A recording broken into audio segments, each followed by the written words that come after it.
It's a common sense recap of the big stories. It's Cats and Cosby on 77 WABC. And welcome to Cats and Cosby. We have an action-packed studio here tonight. John Catsimatidis is going to be joining us soon. He is at a big WABC radio golf outing.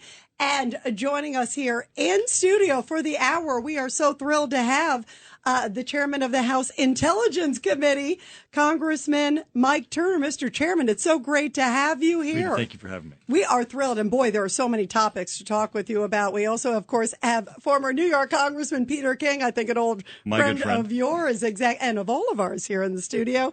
Also, Judge Richard Weinberg, and also New York GOP Chairman Ed Cox. And before we get going, you guys, we have a couple quick little birthday salutes. Happy birthday to you. Happy birthday to you.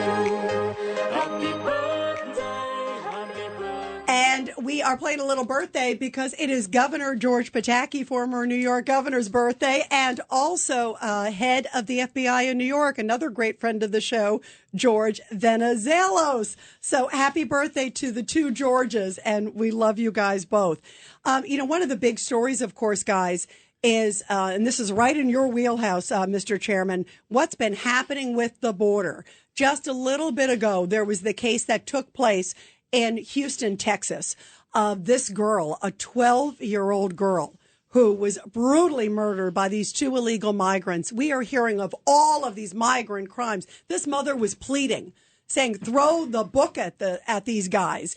And the DA says if there's ever a case that epitomizes what happens with an open border, it's the heinousness and brutality of this. How concerned should we be, Mr. Chairman, about the open border? Well, obviously, you hear stories like this that are just heartbreaking, and you know that they're completely avoidable if we would just enforce the border and make certain that we have controls in place.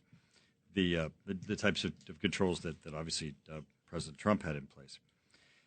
The concern really is, and when we're hearing it all over, that you've got the FBI director openly saying that we've got the highest level of terrorist threat since 9/11. And as he's going, up to Capitol Hill and making it clear that he sees those threats, he's laying out what really is the natural result of the southern border being open.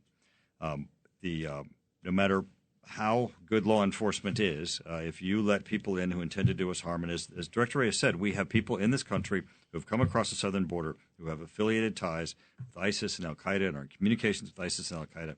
And it is their intention to do harm to Americans. Yeah. By the way, I understand we have John Catsimatidis joining us remotely. John, your thoughts about what we're talking about with this open border?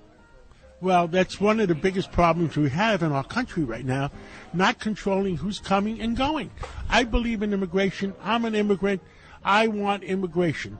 But we have to know, just like Ellis Island, we have to know who's coming and going, and we have to make sure they don't bringing in criminals. They're not bringing in people that are going to hurt the American people. They're not going to bring in kids that have diseases. They're going to sit next to our kids. In other words, we need another Ellis Island.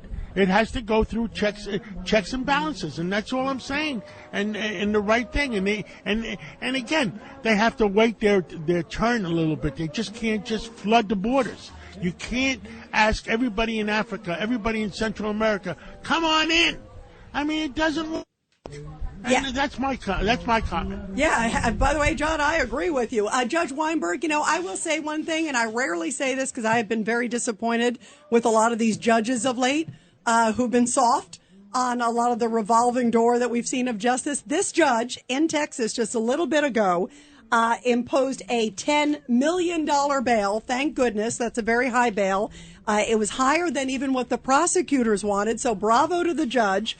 But these guys were clearly a flight risk. And one of them, the guy, I believe it was in court today, had an ankle bracelet on. He crossed the border 3 weeks ago. They arrested him. They put an ankle bracelet on, and they're accusing him of committing the murder while he had the ankle bracelet on. The dirty little secret, Rita and John, is that ankle bracelets don't work.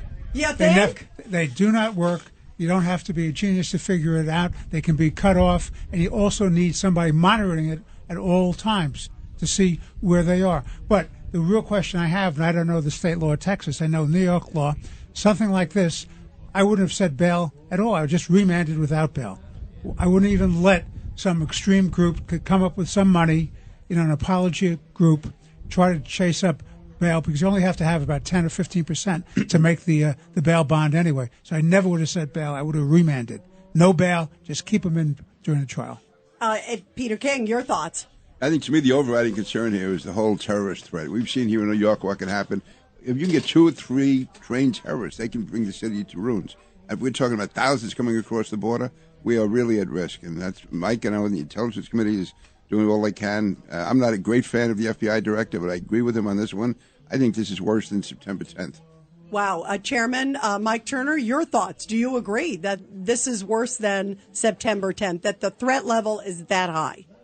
Well, certainly we can't speculate as to the scale of what an attack may be. But when you have the FBI director openly, publicly warning that the threat level is highest since it was since September 11th, and that it's a result of people coming across the southern border, and that they're in touch with terrorist groups and organizations. That means this is organized, this is funded, these people are trained.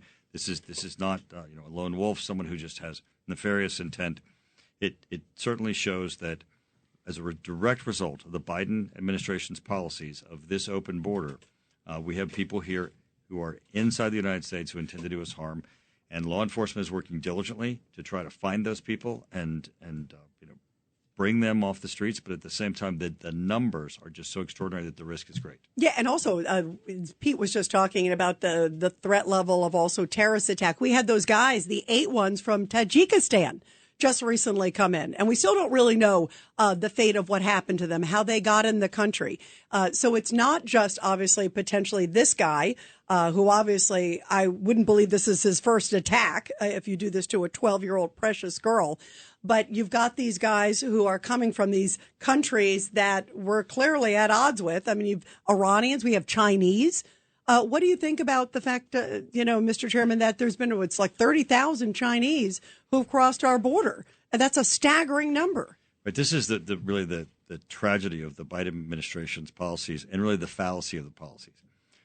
They're letting people in when they say they don't have any intelligence, that they have, what they call derogatory information about the individuals coming across. Well, we don't have perfect intelligence. We don't have intelligence on everyone in the world. But when someone comes from an area that is at risk, where there's activities that place us at risk, and they present themselves at our border, there's no explanation as to how they got there. You can pretty much assume that they had assistance and help, and it's not assistance and help because they just want freedom and a better life.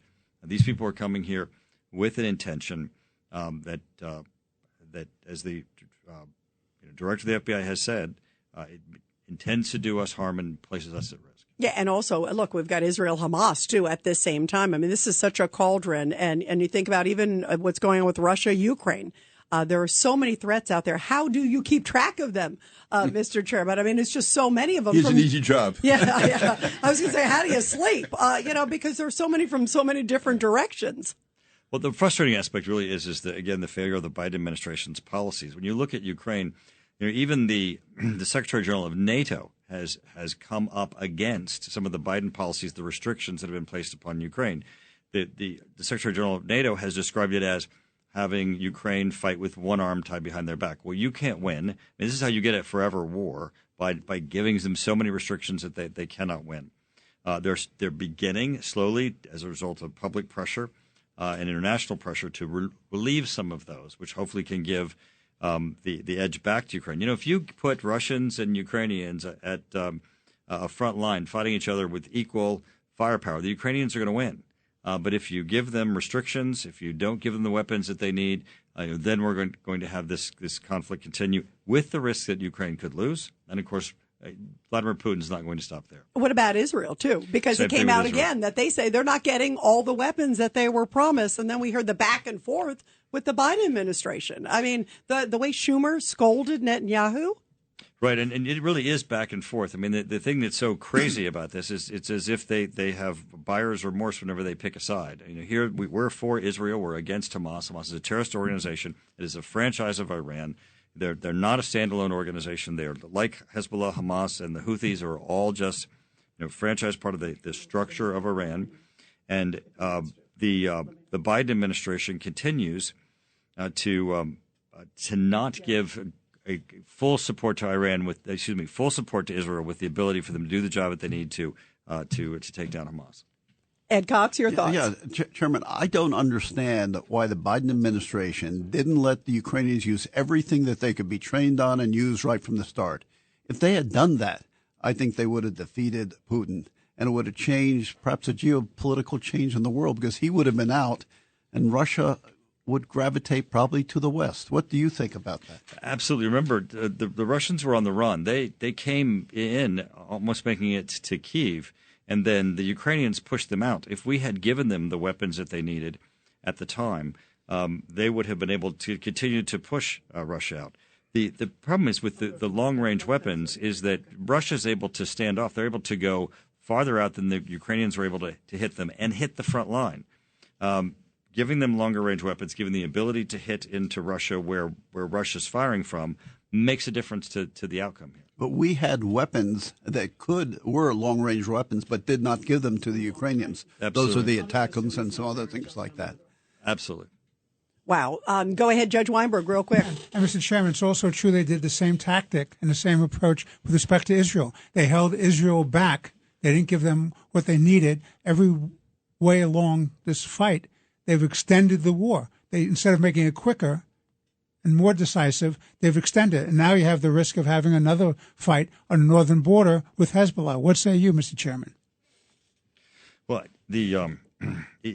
I truly do believe that this administration's mixed signals, their failure to provide weapon systems when needed, their almost buyer's remorse in the system when they do make a commitment, that they even make statements publicly undermining their own position, make it very difficult for both of these conflicts to be concluded.